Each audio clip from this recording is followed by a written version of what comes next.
I'm Dr. Swayam Prabha Satpathy, an associate professor in Siksha and Sandhan University, which is an organizing partner of this international conference. So I'm also a USV coordinator from the Eastern region. Thank you. So today, on this August occasion, it's a pleasure on my part to be a part of this international conference in particular, and when I am to discuss about the content on the need for value-based education. So as we just, listened to the keynote address, where we saw that there were three things very pertinent, that is clarity, competence, and commitment. So when we talk of this, so it becomes pertinent on our part to understand that is what is this value-based education and why are we focusing on that. Now, the new national education policy also insists on, or it has made it very much, a very much like important factor, that is value-based education is something which is the need of the hour. When we talk of this priority of values over skills in education, so let us just analyze that what we talk of is a holistic development, and we are talking of right human conduct. So when we talk of this, so education has a very big responsibility to facilitate as to understand what to do, what is valuable as human being, and learning how to do it as in skills technology. Now, both are important, but what should be our priority? As we also listened in the keynote address, that our priority is definitely on to understand as to how are we executing these values and how are we developing this kind of a right human conduct. Now, we see that in our students, many a times, we find that whenever we ask them, it needs to be whenever we ask them about that, what do you want? And they all say unanimously that we want more and more money. And when the next question you put that, does that money give you a lot of happiness? Will you be happy? They say, of course. But then again, when we make a deeper understanding to it, that will this give you a continuous happiness?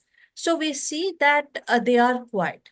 So basically, what is happening is we have to make them understand towards the perspective of this understanding of value. And holistic development is the development of the nation at large when we are talking of the future generation, so that they are the torch bearers of the nation. And so with the understanding of this right human conduct, so they not only excel in their lives, but also have a holistic understanding about how about harmony in relationships and in family. So when we talk of human conduct, there are certain guidelines and to it which has to be universal, rational, and of course verifiable. So the priority, as we were talking about, is understanding what to do. That is through value education. And learning how to do is the doing part, which comes to the skill education. Now, the present approach, if we see, so we are basically addressing to the skill education where right understanding is not in the focus. We do not know how to use our in the right kind of, how to make the optimum utility of our, products or of our physical facility that we have. So basically, we just accumulate money, and that's our understanding. So, and also the capacity to live in relationship with other human being is also not in focus. Now, let me tell you, sometimes I ask myself that what do I basically need? Do I want to live in relationship or in opposition? And the instant answer that I get is something that, no, I want to live in relationship. But when I see my present state, what am I doing? Do I really live in good relationship? I'm always in some sort of a conflict, some sort of a opposition. Now, from where this answer is coming from? Is it something that which is intrinsic in me, innate in me? And when I get this, so it's a kind of a naturally acceptable factor. So the core focus at present is basically to accumulate more and more and to consume more and more.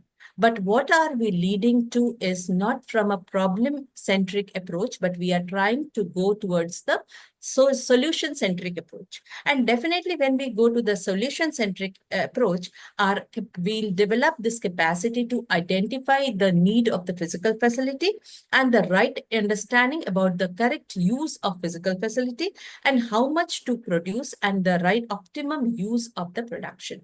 So with this, when we say this, there are certain, do's and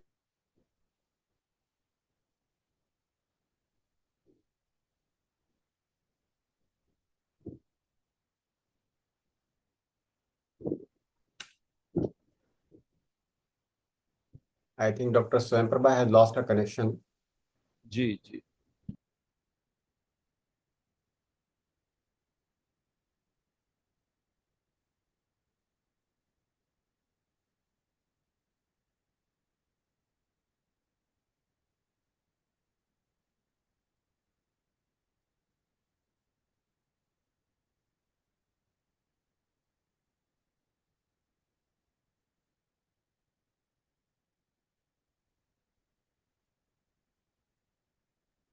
Yeah, she has lost her connection.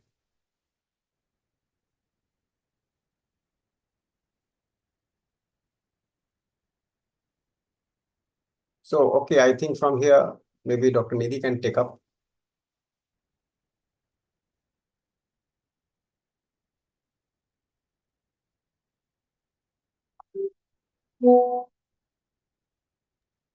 Ji, Dr. Kumar ji, I'm sharing the screen.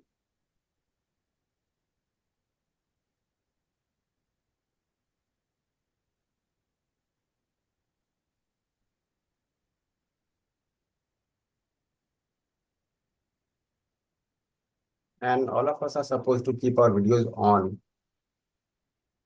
now that the panel discussion starts.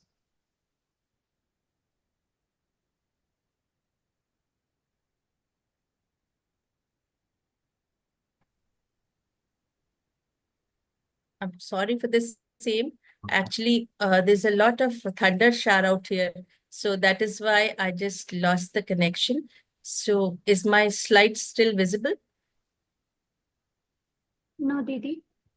Maybe Dr. Nidhi can just run the slide and then that will help Dr. Swamprabha.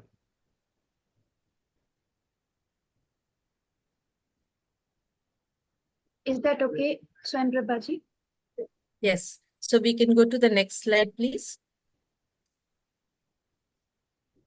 Yes. So what we were talking about, I'm so sorry for the disturbance, but what we were talking about is when we put, thoughts as with basic norms as do's and don'ts. So it becomes very difficult on the part of the students to accept things. But something when we are trying to make them verifiable on the basis of their own right, so that becomes more convincing. And they also try to have a deeper understanding about what is this human conduct. Basically, what we are trying to do is to bridge the gap between what am I and what I want to be. So what am I is my goals, my aspirations, my targets that I have, but what I want to be is basically the question that I put to myself. Do I want to be happy? And do I want to be prosperous? I want to be happy, prosperous, and continuity.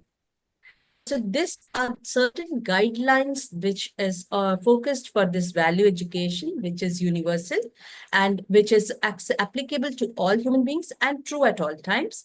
And of course, rational, that is, it has a logical reasoning and which is verifiable, which is not to be believed, but it is to be verified basis on the own right. So which would further lead to an undivided society and to lead in harmony, like lead in harmony with the individual, with the society, with the family, and nation as a whole. So with this, I open the panel discussion and I request Dr. Nidhi to who is the moderator for this panel discussion. So over to you, Dr. Nidhi. Thank you.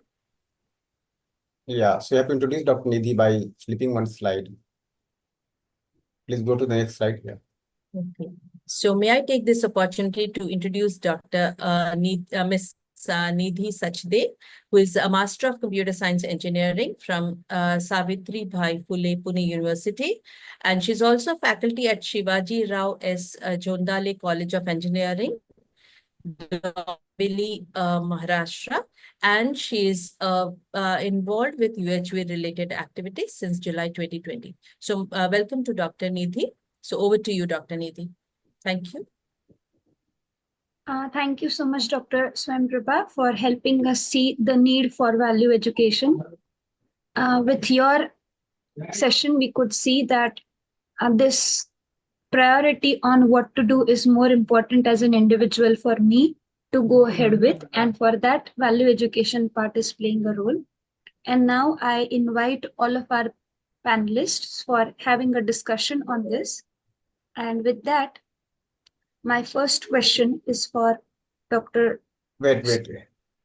You have to introduce all the panelists. They are there in the next slides. Yeah. So we have as a panelist with us, Dr. Raghavendra Dubey.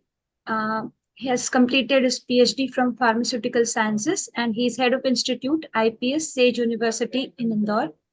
He's a convener, Value and Ethics Development Cell at SAGE University. Welcome, Dr. Raghavendra. We also have with us Dr. Kumar Sambhav. He's Associate Professor and Acting Director at UP Institute of Design, Noida.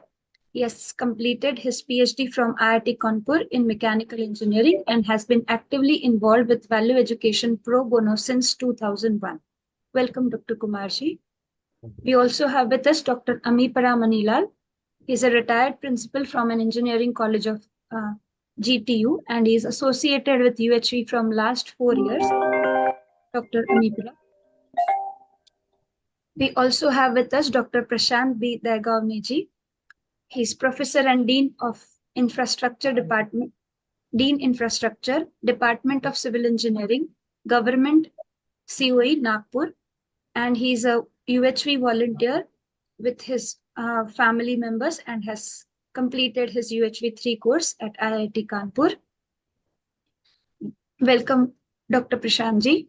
We also have with us Dr. Sunil Kumar N. He's BTech in Civil Engineering, MTech and PhD in Structural Engineering. Presently a professor and head of the department, Division of Civil Engineering in his university and associated with UHV from June 2020. Welcome, Dr. Sunilji. So with that, now we are ready to have a discussion on need of value education. With that, now I have this question for Dr. Sunil Kumarji. What holds a higher priority in education according to you? Value education or skill education? Kindly share your views on this and about the priority on value education. Yeah, good evening, Dr. Nidhi, Chirag Sastry, and all the panelists. So thank you for this question. The priority is what is being asked. So the need has been very much exemplified in the keynote address as well as in the presentation just now. So I can see that largely the education is skill biased. I can see it in my university also.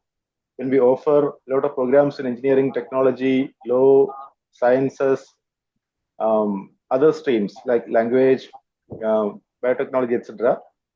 The focus is largely upon the skill, and when the students are being placed in various companies, they focus largely upon this money part, as it is being exemplified by Dr. Swamprabha in the presentation. So I can see that to ensure this self-confidence in the students, to ensure the right utilization of their skills in their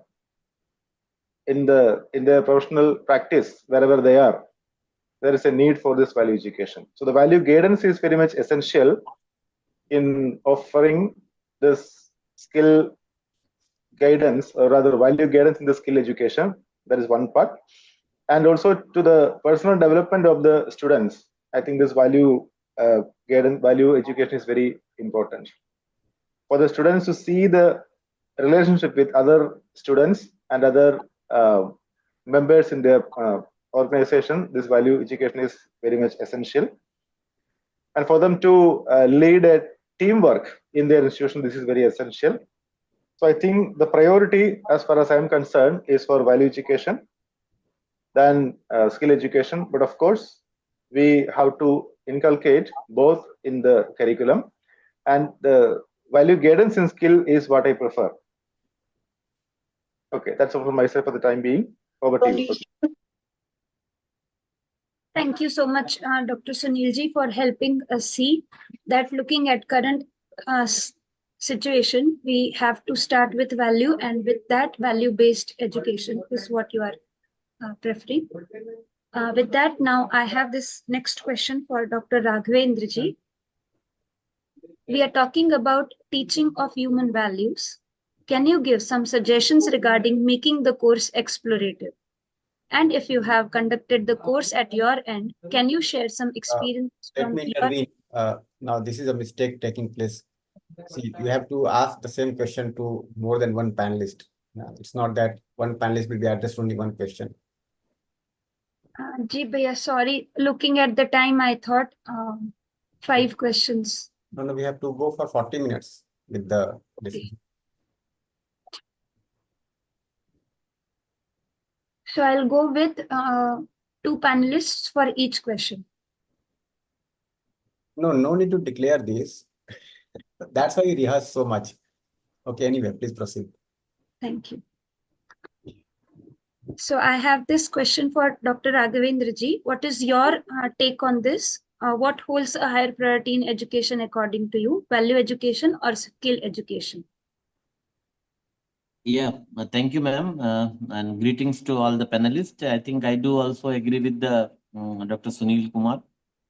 I think there is a utter need to to incorporate value education with the skill education, as we found that if you will see the today we are teaching a highly professional educations, we are giving a very specialized education, but still to have a create a equitable and just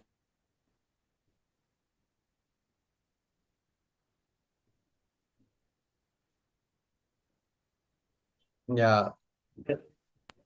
This connection is not proper, I think now. not getting my voice, Bhaiya? Yes, now we're getting. Okay. Getting my voice? Yeah. Okay. So I feel for the holistic development, for the emotional intelligence, the self-awareness, and for the social growth of the students, there is a utter need to incorporate the value education. The value education basically will help to provide the universal moral framework to the students, which will help in solving the complex situations, the problems with the ethical solutions. The ethical choice will be available to the students for various solutions in their professional lives. So I think the value education should be required for the technical education and for all the professional educations. So it will also enhance to increase the social responsibility to the students. So they will able to respect all the professionals, the professional needs, the building of the empathetic and helpful community. Also, the value education will help in building and developing the sustainable growth, the sustainable solution for the environmental problem to the social problems also. So I do agree with the panelist, the previous panelist, regarding incorporating the value education for shaping the characteristics and foundation of the life of the students. So this is all about from my end, ma'am. Thank you so much, Raghavendraji, for helping us see that this possibility of making an individual empathetic and take the responsibilities is what is possible with value education. Thank you so much. Now we have our next panelist, Dr. Kumar Sambhavji. I have this question for you. We are talking about teaching of human values. Can you give some suggestions regarding making the course explorative? And if you have conducted the course at your end, can you share some experiences from your experiments in value education? Yeah, thank you, Ms. Nidhi. So, yes, this whole course of value education is essentially a process of self-exploration. So it is not something like a dictum or a prescription that is being given to the students.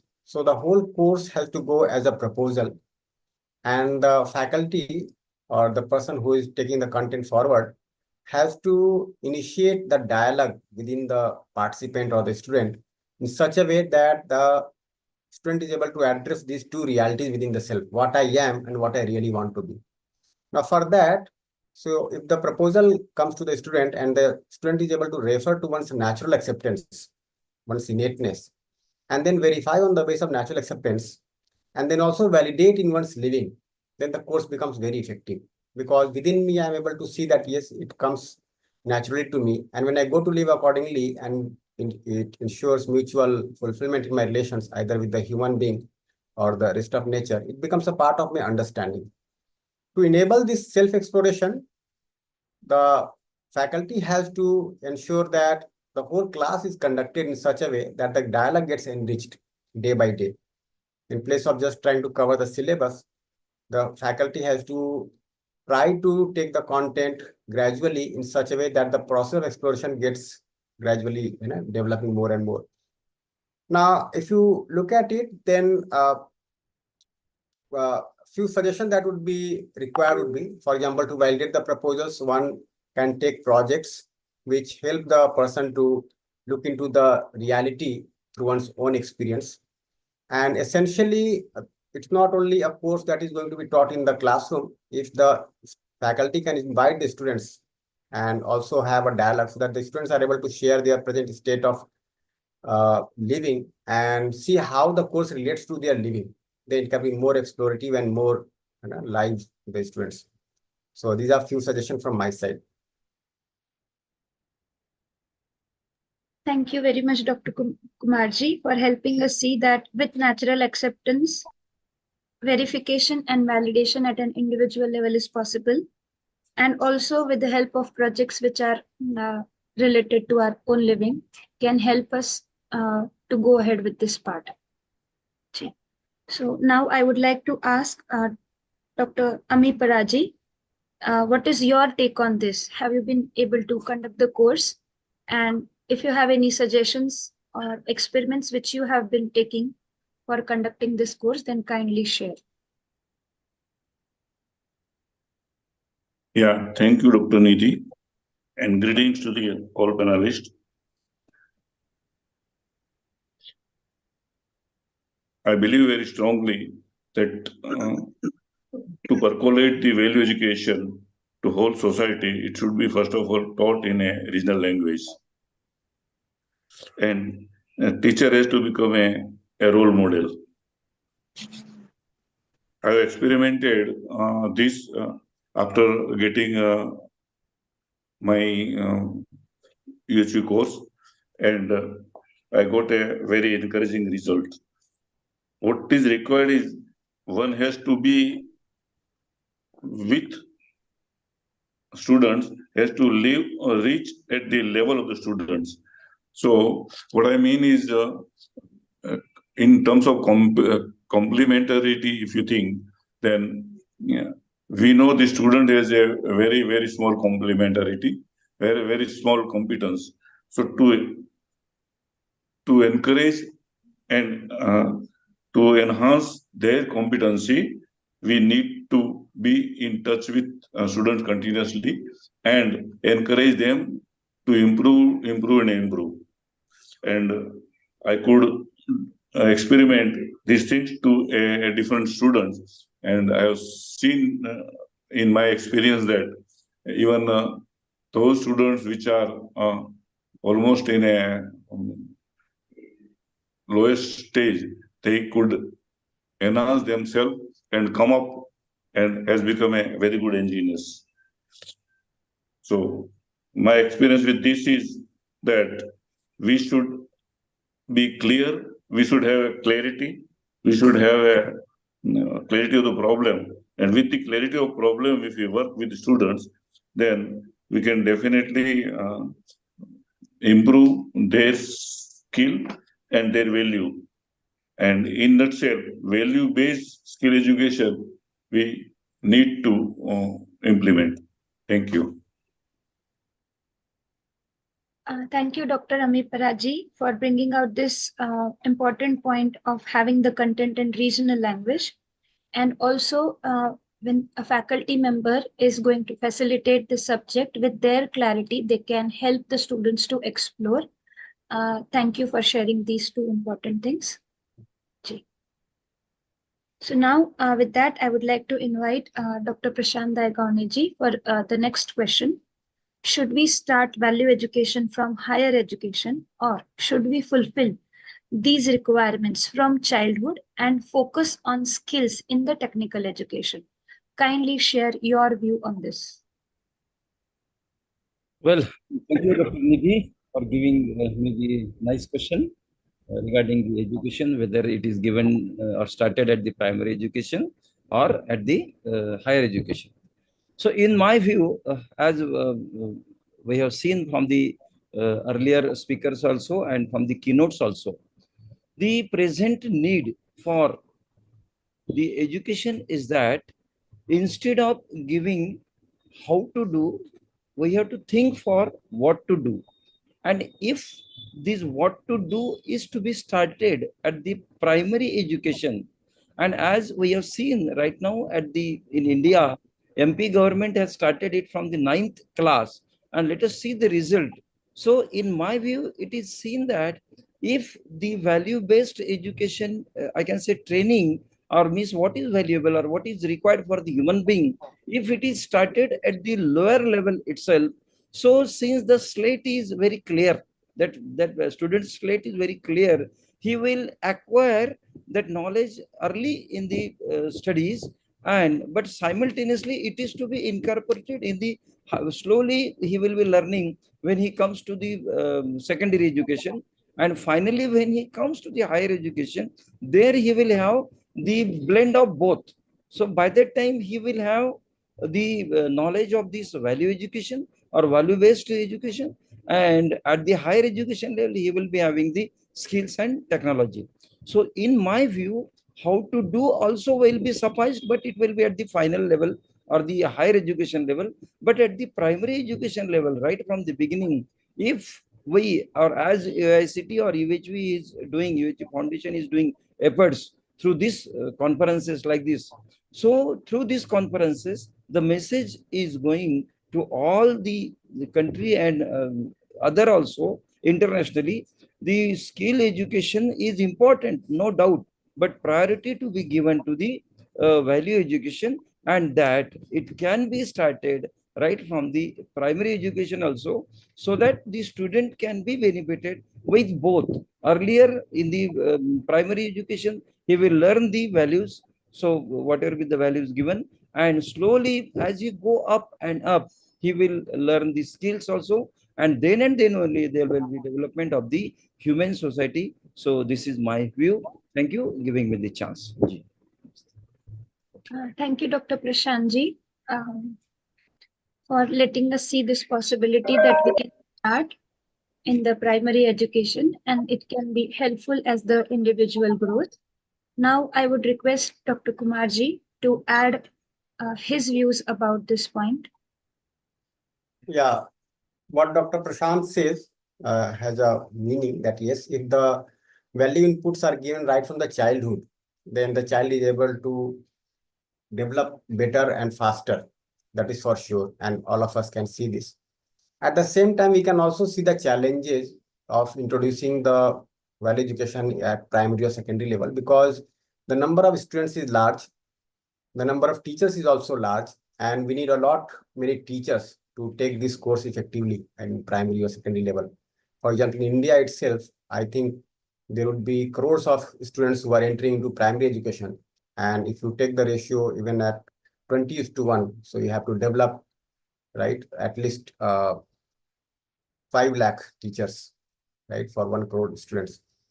So the number is huge. That is one major challenge.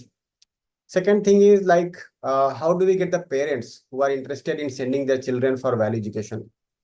And we also need to make policy which enables effective implementation of value education at the primary level. So once everything is in place, of course, we can start from the primary education and the things will get rolling. But at the moment when you have to intervene in the system, so what I suggest is that we can start from higher education, because higher education develops the teachers of tomorrow, parents of tomorrow, policymakers of tomorrow, and that will create a conducive atmosphere in the society, and then we'll be in a better position to take up this big task uh, for introducing value inputs in the primary and secondary education. And as we can see, like for example, in India, if you see, we introduced this in higher education, higher technical education in particular, and that has been running for the past 15 years. And now we are in a better position to introduce in class 9 to 12. And I hope from here we are also able to get some further insight into how to make it effective, because you could see that we have to develop some workbooks if we have to take the same content to the children. Even though the content is the same, but the approach is going to be different. Even the teachers have to be developed in a different manner, because the way the small children take any content is little different. The pedagogy is little different. And as you go to the lower classes, there will be more requirement for developing new kinds of practices, case studies, workbooks, exercises, isn't it? And also for that, we need a big team which is able to do this effectively. So finally, to conclude, I'll say that yes, we want the value inputs to go into education right from childhood up to higher education. But as a policy or as a strategy, we can start from higher education and get this gradually going down. And then we'll have a better state of the society, because we'll have educated parents, educated policymakers, educated teachers who are able to make this course effective. Yeah, this is my suggestion. Thank you, Dr. Kumar.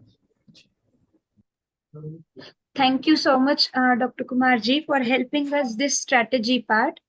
That even if we wish to start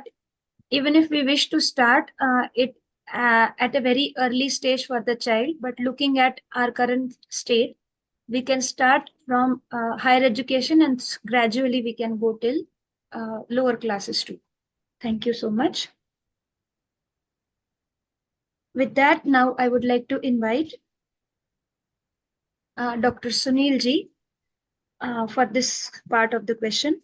What measures can be taken to have better impact of value education on the students according to you, fulfilling the basic guidelines? Yeah, thank you, Dr. Niti, for this question. So when you ensure this offering of value education to the students, the purpose of this has to be ensured. When the students are able to, when they have to catch the purpose of this value education, as it was mentioned by one of the previous panelists, the teachers have to be well equipped. That's one thing.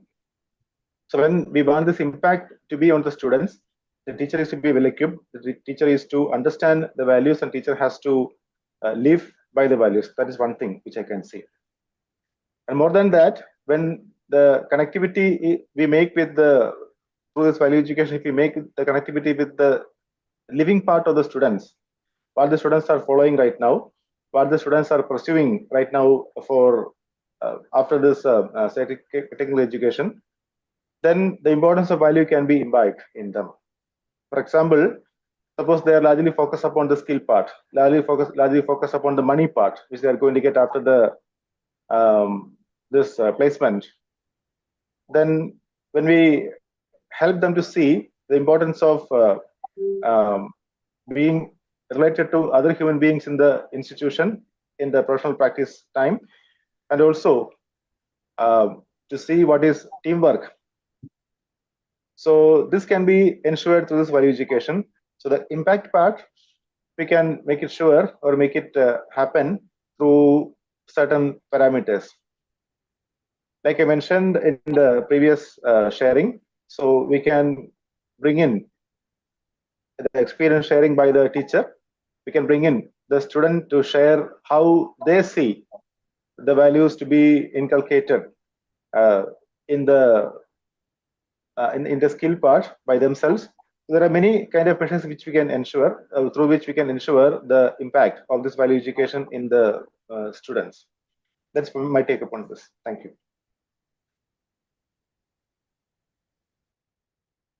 Thank you so much, Dr. Sunilji, for helping us see that it is important that the one who facilitates also helps the students see it by living with those values, and that is going to create a better impact on them. And for this, I would also like to invite Dr. Ami Paraji. Would you like to share your views on how we can have the better impact of value education on the students? Thank you again, Dr. Nidhi. To have a better impact of a value education on our students, according to me, we should have a faculty should have a doing and saying to keep saying. Whatever they are saying, they must do it, and whatever they are doing, they must say it. So that will give a better impact, especially on a proposal verification and experiential verification. So that is first point is doing and saying should be same. Then teachers should become a role model. Students should be able to tell themselves that yes, I would like to follow him or her. Rather than saying students, which normally we are going telling, don't do this, don't do that. Rather than saying not to do, we must convey them what to do. And our proposal should be made very clear about what to do. So that gives a better impact. Then logical reasoning and verifiable process is to be impressed upon. And small real life examples to be quoted again and again, so that student can follow very easily and can definitely follow. Thank you. Thank you so much, Dr. Ami Paraji, on emphasizing on this point that it is important for a facilitator to live by it, and the student should feel that we need to follow our facilitators as a role model, and also with examples, it can create a better impact on them. Thank you so much. You have got muted. Now I would like to invite Dr. Raghvendra ji for helping us see. Many a times, the universities have a concern that the number of credits in the courses is high. If we assign credits to the courses, kindly share your views on how we can balance the number of credits to courses on human values. Yeah, thank you, ma'am. It's, I think, a very important question because of the curriculum overload. This is a basic problem which a university and courses are observed. The second important problem which was associated with this is the opposition. Opposition means the most of the institutes are not being ready with this to incorporate in their curriculum as the teacher has not been developed. But when we see the basic curriculum part, already University Grant Commission has had certain elective subjects, certain mandatory subjects such as environmental sciences and the value educated subjects, skill development subject. Now, this is a very mandatory, this is a very important subject to be included as a mandatory subject because as already we discussed with the panel discussion that there is a need to incorporate that what to do is a very important part before doing the how to do part. So when we see the credit of the course, when we incorporate this is very less. This is around 3 credits. All over the if you'll find the course is maximum. A full course has a credit of 250, 200 to 250 in the different courses. So there is a very there is a very utter chances to incorporate this as a part because it's having a very limited credits. Now the important thing which we can do is which we have done in our university is we have incorporate this credit into 2 parts. We have incorporated the 2 credit as a theory part and a 2 credit as a practical parts, which include the experiential learning, which include the community engagement, which include the project-based learning also. So I think this will also increase the ability of students to coordinate with the other students, with the peer students, and to make certain projects and to do the field work with the society also. So I think it is quite feasible if the university wants, if the institute wants, they can incorporate it. So this is all about from my side, ma'am. Thank you so much, Dr. Raghavendra ji, for helping us see to this part that it can be there for theory as well as practical exercises, and we can have credit system for both of it. I would like to invite Dr. Kumar ji for helping us see this part. How can we balance the number of credits to the courses on human values, and how it would be beneficial? Yeah, we assign credits to the courses so that the students pay attention to the inputs in the courses and they are able to develop themselves accordingly. So once it comes to assigning credits to any course, so we can prioritize all the courses. And as we can see and has been shared agreeably by all the panelists, that value domain holds a higher priority over a skill domain. So when it comes to assigning credits to the courses, so we can prioritize all the courses and then see how many credits are to be assigned to the courses which are ensuring skills and the courses which are ensuring values. So this is one thing. Whenever there is some dilemma, some doubt, so we can assign a kind of priority to all the courses and then assign credits. Secondly, I am thankful to AICT. Initially, if you see the curriculum of BTech, there were only 160 credits in education, and AICT has been benevolent enough to add 3 credits to include the course on UN values in the second year as a mandatory course. So this kind of possibility is also there. If we feel that we are totally tied up with the number of credits, then we can also add some credits, isn't it? This is also quite possible, and this has been done by AICT also. In addition to that, I'll say that to take the content in a better way, in addition to assigning credits, we can have value-added courses, we can have projects, we can have summer internships. So that will also help us to compensate for the loss of credits, if at all. Okay. And what we are aiming presently is not only to include value education, but to go for value-based education. So gradually, you'll see that we can introduce these inputs in all the courses. Let me give an example. AICT introduced design thinking as an essential input for BTech, MBA, and other courses also. And if you look at the design of the course for design thinking, there's a lot of possibility for introducing this input. Already many institutions have done it in their course curricula. So we can introduce these inputs in other courses also, which have the credits, isn't it? So the foundation of the credits will also be taken care of. And it's only one course that I'm naming. There are multiple other courses. For example, if you have to teach a course in environmental science also, so you can begin with understanding of harmony in the main nature and then talk about the skills and share various information. Okay. When it comes to talk about Constitution of India, then we can talk about the basics first. So I see that there's a lot of scope for introducing value inputs in all the courses. And I think it has been going like that only. In Abdul Kalam Technical University in UP, it was initially started as an audit course, as an experiment. And we could see that once it is an audit course, neither the teachers nor the students were taking enough interest. That's why it was made a credit course, a 3-credit course. And the success of it initiated this for all the colleges across the country. Okay. And in AKTU, they have introduced elective courses. They have introduced even minor degree. They have the full-fledged SIP, student induction program, in the first year. And with that, we can see remarkable change in the conduct of the teachers, in the students, as well as the whole ecosystem of the institute. All the institutions which have taken it seriously are able to exhibit this. Yeah, this is what I would like to share.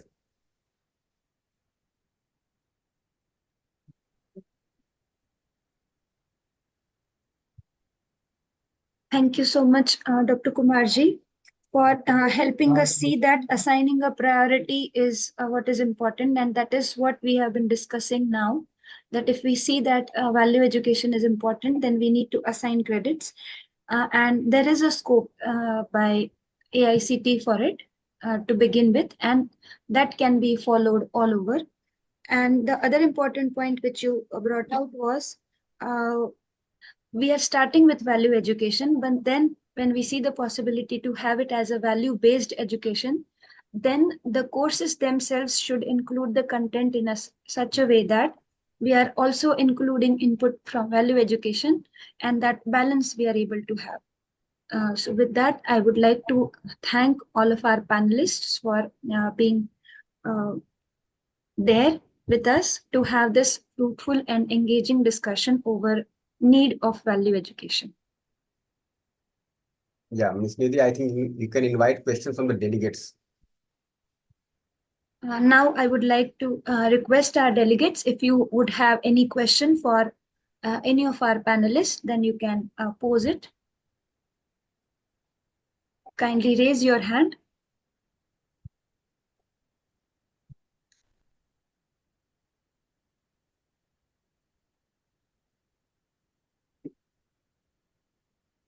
No, you are a panelist, Dr. Prashant. You're not a delegate. Yeah, and we have decided that if no delegate is asking, you can spare one question to be addressed to the panelists again.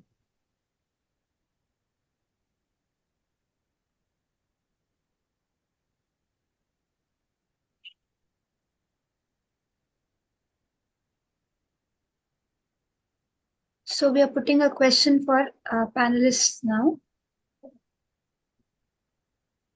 That is what we are thinking, right? Yeah, May yeah. I ask question now? No, no, Dr. Prashant, you cannot ask. You are a panelist. Okay. So we can have one more question for our panelists from our side, or we are okay with the time? Fine, then you can summarize. Yeah, as a delegate, I will ask a question. Okay. Can you hear me? Yes, but we can't see you. Okay, very nice. The sharing sessions that happened before this, not in the, I mean, in this one, but in the real conference, So they were very encouraging. And this particular presentation by IIT Kanpur was very inspiring, that with so much little bit of effort, so much can happen. So I would like to just congratulate, and our institution would like to get in touch. So can you tell me whom to get in touch with?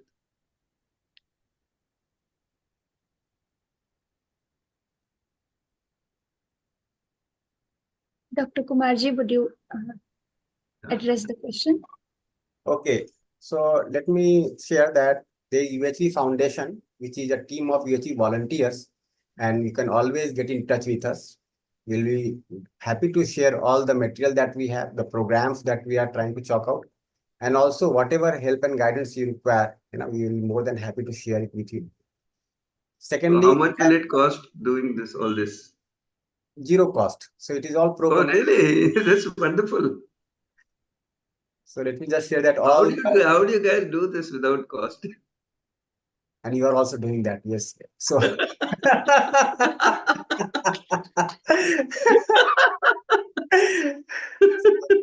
all our volunteers, we are sparing our time and energy for the task, because we are able to see our role in the society in the larger order, and we all want to see harmony in the society. And we can also see that the more we are able to invest ourselves for harmony in the society and nature, we are also able to ensure harmony within. So at one end, we are trying to understand and live in harmony. On the other hand, we are trying to enable such programs in society which enables harmony for all. Yeah, I heard your AICT chairman, he mentioned that the pro bono work, there are more than 500 volunteers. So we'll certainly get in touch with you. Thank you. Thank you. Thank you, sir, for being there. Thank you, Dr. Kumarji, for helping us see the part. With that, now I would like to summarize what we have been able to come across with this whole discussion. With your all input, certainly we are able to see that value education holds a higher priority. And we could see with that, as it is holding a higher priority with role of facilitator. If this content can be shared by helping an individual refer their natural acceptance, then verify and then validate it in living, then it would be fruitful. Also, this input on bringing this content in regional language has been very important. And right now, we are bringing this content in higher education as a strategy that we could see. And we want to reach out to each and every child. But to begin with, we can start with higher education, as these people are going to soon become parents and policy makers, and they will be there in the society everywhere. And with that, when we have this possibility of bringing this value education into our education system, then how it can be incorporated with better impact. So for that, we could see that when we are when a facilitator is living with it as a role model and provides the real examples with those he or she is sharing it, then it becomes easier for them to see to it. And towards end, we could see this possibility of how the credit system for these courses will work. Then assigning a priority at this point in time becomes important for an educational institute, and there is a scope for it. And slowly and gradually, we can have courses which are starting with value courses, but then we see the possibility to incorporate this value education part into the courses, all other courses, making it value-based education. So with this, now I would like to thank all of our panelists, delegates for their presence. With your presence, we could clearly see that value education is important. Thank you so much. Thank you all. Thank you all. Thank you. Thank you all. You can go for dinner now. Let us discuss next.